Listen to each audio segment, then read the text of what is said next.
নমস্কার বন্ধুরা, আমার চ্যানেলে আপনাদের সবাইকে স্বাগত। আজ আমি আপনাদের সাথে শেয়ার করব বাটা মাছের পাতলা ঝোলের রেসিপি। বাটা মাছের ঝোল বানানোর জন্য এখানে নিয়ে নিয়েছি বাটা মাছ। এই মাছের মধ্যে নুন আর হলুদ দিয়ে মাখিয়ে 5 মিনিট রেখে দেব।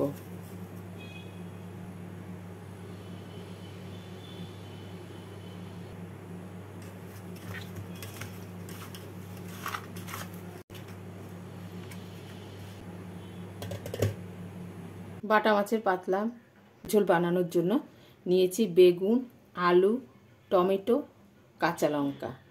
বেগুন আর আলুগুলোকে এইভাবে সরু সরু করে লম্বা লম্বা করে কেটে নিয়েছি, আর টমেটোটাকেও এইভাবে লম্বা করে কেটে নিয়েছি। গ্যাসে কড়াই বসিয়ে কড়াইতে দিয়ে দেব সর্ষের তেল। তেলটাকে ভালো করে গরম করে নিয়ে মাছগুলোকে হালকা করে ভেজে তুলে নেব।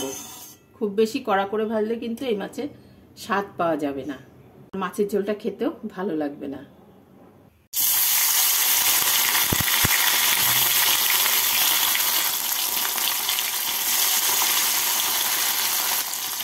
একদিকটা হালকা লাল হয়ে ভাজা হয়ে গেলে উল্টে আরেক দিকটাকেও হালকা লাল করে ভেজে তুলে নেব।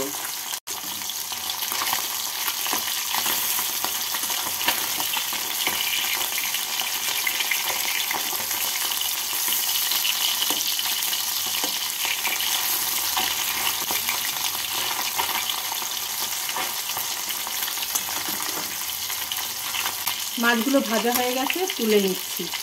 বাকি মাছগুলোকেও একইভাবে ভেজে নিতে হবে।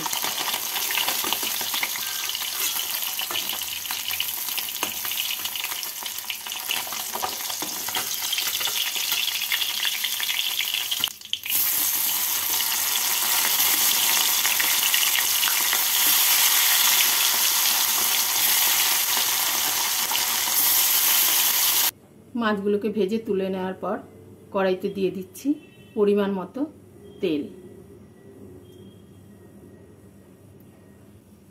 তেলটাকে ভালো করে গরম করে নিয়ে এর মধ্যে দিয়ে দেব ফোড়ন, দেব কাঁচা লঙ্কা আর কালো জিরে। ফোড়নটা হয়ে গেছে, এবার এর মধ্যে আলু আর বেগুনগুলোকে দিয়ে ভেজে নেব।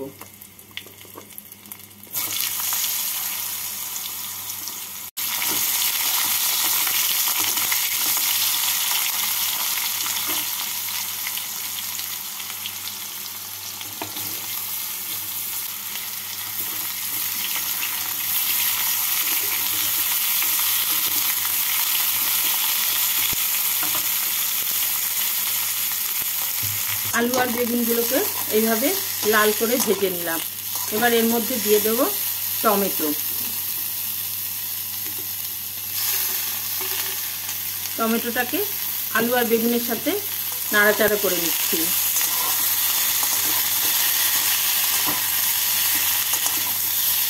বেগুন আর আলুর সাথে টমেটোটাকে ভালো করে নাড়াচাড়া করে নিয়ে এবার এর মধ্যে দিয়ে দেব স্বাদ মতো নুন।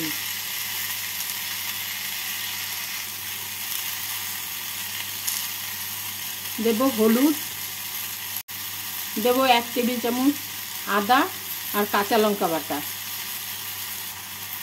আর দেব 1 টিস্পুন জিরে গুঁড়ো।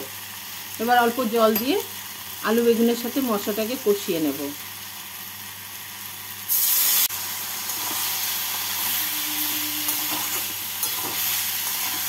আপনারা যদি এর মধ্যে কাশ্মীরি লঙ্কা গুঁড়ো দিতে চান তাহলে দিতে পারেন, আমি এখানে কাশ্মীরি লঙ্কা গুঁড়ো ব্যবহার করলাম না।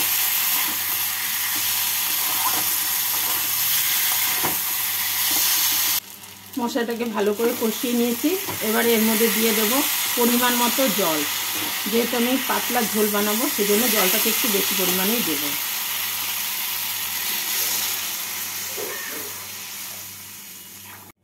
জল দিয়ে গ্যাসটাকে মিডিয়াম ফ্লেমে রেখে 5 মিনিটের জন্য ঢাকা দিয়ে দিচ্ছি।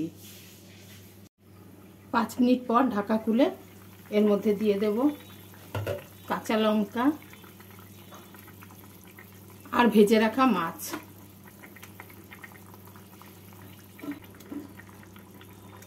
ভেজে রাখা মাছগুলোকে দিয়ে 2 মিনিট মতো ফুটিয়ে নেব।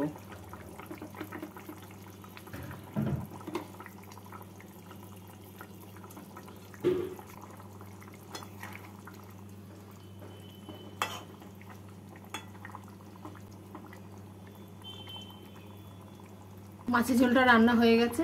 এবার নামাবার আগে এর মধ্যে আমি দিয়ে দিচ্ছি ধনেপাতা কুচি। ধনেপাতা কুচিটা দিয়ে 2 মিনিট ঢাকা দিয়ে রেখে নামিয়ে নিলেই তৈরি হয়ে যাবে বাটা মাছের পাতলা ঝোল। এই গরমের দিনে এইভাবে মাছের পাতলা ঝোল বানিয়ে খেয়ে দেখবেন, ভালো লাগবে।